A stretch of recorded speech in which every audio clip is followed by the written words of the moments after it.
One, two, three, come on. Come on, come on. Come on,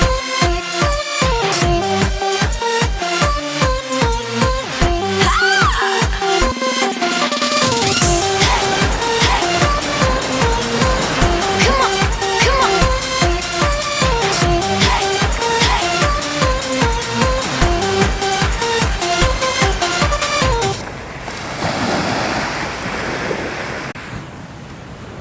ครับก็สวัสดีครับเพื่อนๆท่านผู้ชมยามเช้าวันนี้ตอนนี้ก็ประมาณ6 โมง 15 นาทีนะครับตอนนี้ผมอยู่ที่ชายหาดพัทยานะครับตอนนี้หาดพัทยานะครับท่านผู้ชมเขาทำใหม่แล้วนะครับแล้วก็ตรงจุดที่เป็นหาดนี่กว้างมากนะครับเท่ากับสนามฟุตบอลเลยนะครับความกว้างเนี่ยนะครับกว้างแล้วก็ยาวไปนู่นเลยนะครับซึ่งเป็นบรรยากาศยามเช้าๆที่ชายหาดพัทยาที่เขาทำใหม่แล้วสวยมากแล้วก็มีบริเวณที่เป็นหาดทรายนี่กว้างมากนะครับเช้าวันนี้นะครับท่านผู้ชมก็ยังไม่ค่อยมีคนมานะครับนักท่องเที่ยวก็ยังไม่มานะครับก็มีเฉพาะชาวบ้านที่อยู่แถวนี้นะครับแล้วก็มีกลุ่มนักท่องเที่ยวอีกกลุ่มนึงที่เขาน่าจะมาทำกิจกรรมอะไรตั้งแต่เช้าออกกำลังกายนะครับก็เป็นบรรยากาศยามเช้านะครับเพื่อนก็ยามเช้านี้ก็สวยงามทีเดียวนะครับน้ำทะเลวันนี้นะครับมองไปนี่เป็นสีครามเลยแล้วก็ตรงนู้นจะเป็นเกาะล้านนะครับท่านผู้ชมแล้วก็รู้สึกว่าวันนี้ไม่แน่ใจว่าฝนจะตกหรือเปล่าเพราะว่าเมฆครึ้มตั้งแต่เช้าเลยนะครับให้ท่านผู้ชมได้เห็นบรรยากาศ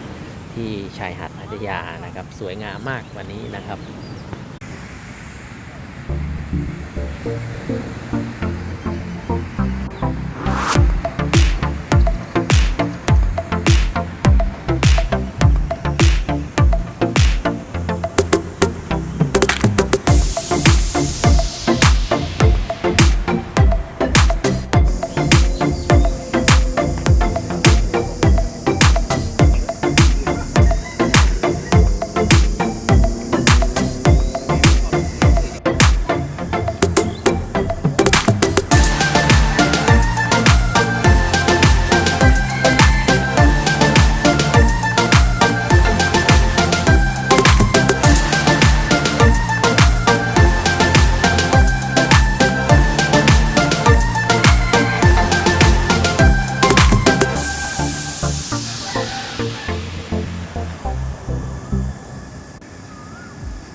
ครับท่านผู้ชมที่กำลังติดตามกดลงนะครับตอนนี้ผมอยู่ที่จุด